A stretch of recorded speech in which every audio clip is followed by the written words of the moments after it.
नमस्कार।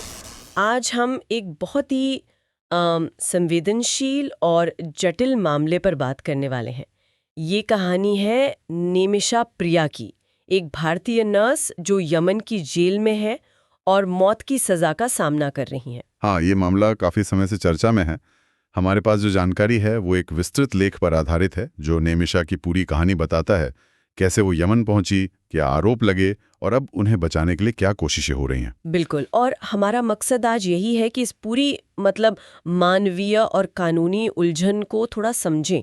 एक इंसान की कहानी है, लेकिन इसमें अंतर्राष्ट्रीय कानून, डिप्लोमेसी बहुत कुछ जुड़ा है। सही। सोचिए, कोई बेहतर जिंदगी के लिए परदेस जाए और फिर वहां ऐसे हालात में फंस जाए कि मौत सामने खड़ी हो। नेमिशा के साथ कुछ ऐसा ही हुआ। तो चलिए इस कहानी को थोड़ा और करीब से देखते हैं। तो शुरुआत करते हैं नेमिशा के बैकग्राउंड से।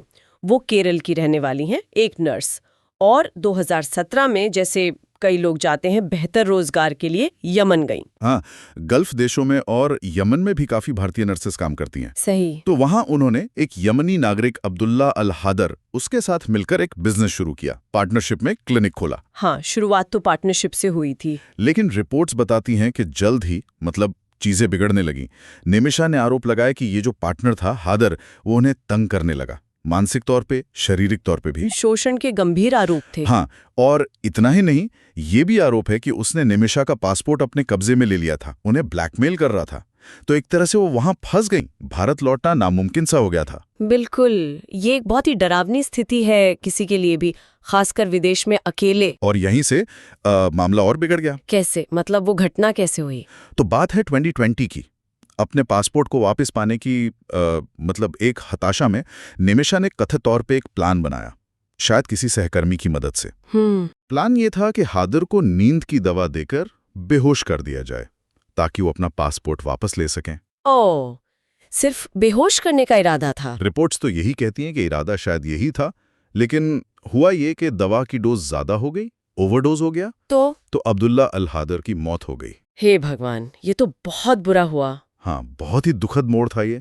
और इसके बाद घबराहट में उन्होंने शव को ठिकाने लगाने की कोशिश की, उसे पानी की टंकी में छिपा दिया जहां वो बाद में मिला। जाहिर है इसके बाद तो कानूनी कार्रवाई हुई होगी। बिल्कुल। और यमन की अदालत ने फिर उन्हें हत्या का दोषी पाया और मौत की सजा सुना दी। ये खबर भारत में उनके परिवार के लिए, खासकर उनकी माँ और छोटी बेटी के लिए, एक बहुत बड़ा सदमा था। यकीनन। और यहीं पर मामला थोड़ा और पेचीदा हो जाता है, क्योंकि यमन के कानून में एक चीज है ब्लड मनी, जिसे दिया भी कहते हैं। हाँ, मैंने सुना है इसके बारे में। इसका मतलब क्या है? ठीक ठीक। इसका मतलब यह है कि अगर पीड़ित का परिवार, यानी इस केस में हादर का परिवार, मुआवजा एक रकम स्वीकार कर लेता है तो मौत की सजा माफ हो सकती है या कम हो सकती है। अच्छा, तो ये एक रास्ता है सजा से बचने का। हाँ, एक कानूनी रास्ता है।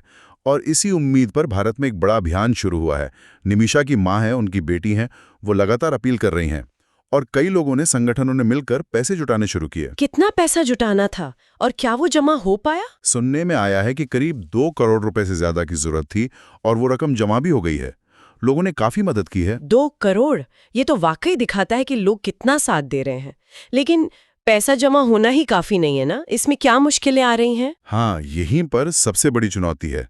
पैसा तो है, लेकिन ब्लड मनी देने के लिए जरूरी है कि आप पीड़ित के परिवार से बात करें, उन्हें मनाएं। और उनसे बात करना मुश्किल क्यों है? मुश्किल इसलिए है क्योंकि यमन में इस वक्त गृह युद्ध चल रहा है, हालात बहुत खराब हैं और खबरों के मुताबिक हादर का परिवार या तो लापता है या उनसे संपर्क करना बहुत ही ज्यादा मुश्किल हो रहा है। परिवार मिल ही नहीं रहा, या मिल भी रहा है तो उन तक पहुंचना, इस माहौल में उनसे संवेदनशील मुद्दे पर बात करना, यह अपने आप में एक बहुत बड़ी चुनौती है। युद्ध क्षेत्र है, सब कुछ बिखरा हुआ है। और भारत सरकार क्या कर रही है? विदेश मंत्रालय या केरल सरकार? वो भी कोशिश कर रहे हैं। विदेश मंत्रालय, केरल सरकार, वकील सब लगे हुए हैं। डिप्लोमेटिक लेवल पर यमन सरकार से बात की जा रही है, मानवीय आधार पर राहत की अपील की जा रही है। लेकिन वहाँ की राजनीतिक अस्थिरता और जो हालात है वो इन कोशिशों को मुश्किल बना रहे होंगे। बिल्कुल। यमन की अपनी जटिल न्याय प्रणाली है, ऊपर से ये युद्ध की स्थिति, ये सब मिलके मामले को बहुत ज्यादा उलझा देते हैं। तो कुल मिला के देखें तो ये सिर्फ एक क्राइम और पनिशमेंट की कहानी नहीं है। ये एक महिला की कहानी है जो बेहतर जिंदगी के लिए बाहर गई, फिर शोषण का शिकार हुई, फिर एक दुखद हादसा हुआ। हाँ, और फिर एक विदेशी कानूनी सिस्टम जिसमें ब्लड मनी जैसा रिवाज है। और इन सब के ऊपर एक देश जो युद्ध की चपेट में है। मतलब एक तरफ मौत की सजा का डर है, दूसरी तरफ वो ब्लड मनी वाली एक हल्की सी उम्मीद। जिस उम्मीद के रास्ते में पीड़ित परिवार का न मिल पाना या संपर्क न हो पाना सबसे बड़ा रोड़ा है। सच में बहुत ही उलझी हुई स्थिति है। हाँ, और ये मामला दिखाता है कि कैसे एक इंसान की किस्मत, अब देखें तो लोकल कानूनों, अंतर्राष्ट्रीय अपीलों और युद्ध जैसी भयानक सच्चाइयों के बीच फंसकर रह जाती है। सही कहा।